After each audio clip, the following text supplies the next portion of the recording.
Hey, howdy folks, Rampage reviews Impact for September 1st, 2016. So Impact, I enjoyed more this week than I did last week. Had a lot more upside than downside, still a few little weird things, but let's go through the card. We start off with probably one of my highlights of the evening. We have Reby Hardy sitting there playing the piano, and she's doing the I'll fade away and make myself, I'll fade away, da da da da da da da, obsolete. And that Jeff's behind her, obsolete. Da da da da da da da da da da da da da da. Matt's behind her, obsolete. Senior Benjamin, obsolete. Vanguard 1, obsolete. Then Maxwell's got the little, he's got the xylophone. It's the same xylophone. They're continuing this bit. And he plays it on the xylophone. And Matt has a premonition that Decay will battle delete at the Hardy compound. But they have to go to the Zone of Impact this week. So please watch Maxwell. So then we cut to the actual Impact Zone. From there we have Mike Bennett comes out first with Maria Kanellis. Basically cuts a promo that he's the #1 contender, he's got this in the bag, he's going to beat Lashley, because you know what? Moose has his back. Moose is his best friend. In fact, come on out, Moose. And Bobby Lashley comes out. And Lashley's like, hey, you know what? I talked to Moose, and you know, he doesn't have your back, he's got my back. And Mike's like, no, he's got my back. I know what's going on here. And finally, Moose shows up, and he's like, I didn't have dinner with you. Pointing at Lashley. And he's still ambivalent to Mike Bennett, but then he's like, I'm going to decide the winner of the main event tonight, and walks away. Because the main event is no DQ, so he actually can have an influence there. He said it in such a way that I thought he was the referee at one point, sort of like Aaron Rex was last week, but no. Then we have Broken Matt Hardy taking on Crazy Steve. And this was a little bit weird because I kept expecting like Abyss and Rosemary at ringside, and they weren't there. So you had Broken Matt with Jeff in his corner. And it was a good match. I enjoyed it. It was a little bit quick. In the end, Matt gets a twist of fate, gets the win. He rolls out, they're backing up the entrance ramp, and Crazy Steve gets herself with a mad cackling into the microphone that's now in the ring. And he's like, and he basically lets them know that he might have been lost, but Decay is everywhere. Even in North Carolina. Or in Cameron. It's something like, he implies that Decay is at the Hardy compound, and Matt's like, what? What? He's kind of confused. And then my favorite line of the night is, Maxwell is now Rosemary's baby. I'm like, if we did this entire thing just to set up that line, I'm perfectly okay with it. Great part there. Then through the course of the entire rest of the night, there's these little clips of, like, Matt trying to get a hold of Reby, and he's there trying to get a hold of her, and he can't get a hold of her, so he summons Vanguard 1 on his other iPhone, so he's got 2 iPhones. One for phone stuff, and one for Vanguard 1 stuff. Remember this. He can't get a hold of her on the phone, but we see that Vanguard 1 has located Rosemary in the house. Finally gets a hold of her, lets her know, and sends her off to the safe room. So they run through the movie theater, behind the banner, into a little closet, which is their safe room. I honestly don't know why it's a safe room, because Senior Benjamin then opens the door a minute later going, do you need help? And she's like, no, you take Maxwell. And she pulls out a goddamn sword and says, I'm going to go get that crazy bitch. And she rushes out into the room, sword drawn, and there's Rosemary sitting there at the fire pole. And she basically, like, lunges at her, and she just slides up the fireman's pole. It was absolutely beautiful and crazy. Then she runs outside, because that's what you do in a horror movie. You run outside to go see where somebody is. And she's looking around, and then she hears Rosemary's voice, and she looks up, and you see Rosemary on the balcony, holding the swaddled blanket. She's like, you looking for Maxwell? And she throws it at Reby Sky, who drops the sword and catches the thing to realize it's only a doll. Probably the same doll that Matt used to tempt Jeff during the first final deletion. At which point Senior Benjamin and her sort of huddle up, like, okay, prepare the battlefield.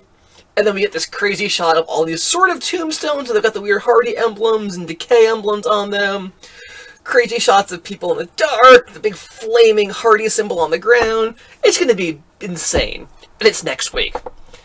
It's going to be so cool, folks. I can't wait. It sort of reminds me of when Eddie Guerrero and Rey Mysterio were fighting over Rey's son Dominic, whether they actually had a match at one point to determine who actually was the father. It's about that level of crazy, and I'm loving it. From there, we had Ultimate X Gauntlet match, which means we had two guys in the ring starting at every certain period of time. Another person would come out and join the match. In the end, ECIII takes the win because I think it was Trevor Lee and Andrew Everett, I think, are the two that are the Helms Dynasty. They were up on the cross beams, or the cross ropes, and they both were trying to take the title down together, and they were playing tug of war over it. And ECIII essentially leaps from the side and like pulls it away from them, because you don't actually have the title to actually unhook it and have full control. So he basically barrels through, grabs it, crashes it, and burns it as your new champion. I like it. I dig it. ECIII is the new face of the X Division. He's brought a lot of energy lately, so I'm digging that. From there, we have our Drew Galloway promo. He comes out, dark hoodie, dark jeans, head down, wet hair, hood over his face, looks like a Sith. He's totally evil at this point. He's like, you know what, I came out here last time, and he basically goes through the entire match. But he lost the match, and people are cheering afterwards. And what they were cheering for wasn't him, wasn't the match, it was Aaron Rex. So what happened to him wasn't his fault. It's all of your fault, pointing at the crowd. And he keeps going for a bit, and Billy Corgan comes out and interrupts him, and basically says, you know what, I was going to suspend you for what you did, but Aaron Rex shows up. I asked him not to. Big brawl, lots of Aaron Rex slamming Drew Galloway into the steel stairs. Brawl, brawl, brawl, pulled apart. Yes, we are having a match after this. We're probably going to build up to it for Bound for Glory. This promo segment felt like... it felt heavy-handed. Like, yes, these guys don't like each other, but... I don't know. It could have just simply been Aaron Rex being, you know what? You're mad, you attacked me, let's fight. The Drew Galloway sort of dark Sith moment was a bit weird. From there, we go to Eli Drake taking on EC3. I thought it was a good match. In the end, EC3 does take the win with the 1%er, and he continues on his quest for Bound for Glory. At which point, we get Allie backstage with her balloons, and she's like super, super happy and super, super squeaky. And she runs into Jeremy Borash. She's like, I've got balloons. Hold these for a minute. I've done everything Maria's asked me for this super presentation. We're going to go celebrate me being champion. Do you like my balloons? And Jeremy Borash is sort of silent for a minute. She goes, okay. And then she leaves and takes the balloons with her. I love the little double entendre in there. You don't get them very often. But that was just so spot on. From there, we have Allie come out to the ring, and there's balloons everywhere. There's champagne flutes, the whole kit and caboodle. I was digging it. She's like, we're here to celebrate. And Maria shows up and starts criticizing things like, well, I said green balloons. These are not green balloons. They're all color balloons. And Allie starts getting really timid, but like, this is my celebration. No, this isn't your celebration. Why would we celebrate you? Well, I'm the champion. She's like, no. Lay down. And Allie's like, no, I don't want to do that. She's like, do you want your job? Lay down. This is like the worst, this sounds, describing it like the worst case of workplace sexual harassment ever. But it wasn't. It was literally lay down in the ring so I can pin you. And she does. And Allie's super sad. And then Maria declares, basically, grabs the title. Jeremy Borash starts to announce her. She's like, no. And she pulls Allie up to her feet. And Allie's still wearing the title. She's like, Allie, put the title around my waist. And while she's doing that, and Allie's basically in tears, she holds it and announce me. announce me your new champion.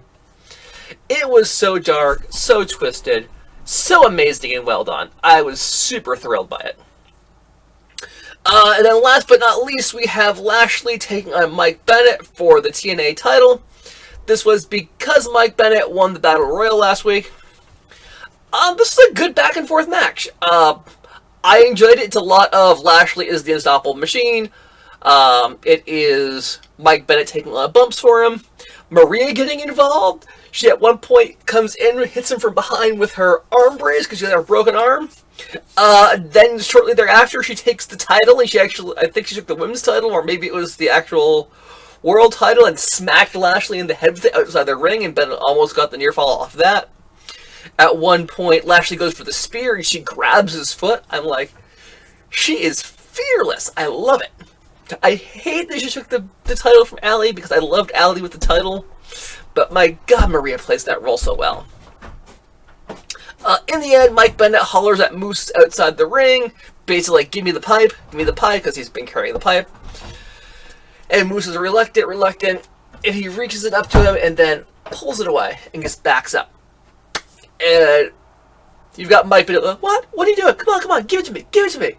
And he's like, It's distraction. Finally, Mike Bennett turns around, gets speared by Bobby Lashley. Lashley pins him in the middle of the ring. 1, 2, 3, and gets the pinfall. That wraps up Impact this week. Not a lot of big changes. I'm really digging the deletion versus decay stuff. That's the highlight for me week in and week out at this point. Hopefully you guys enjoyed this review. If you have any questions or suggestions, please leave them in the comments down below. Please like, please subscribe, please share this on social media. Use the hashtag, it's right there, Rampage Reviews. And we'll see you next time.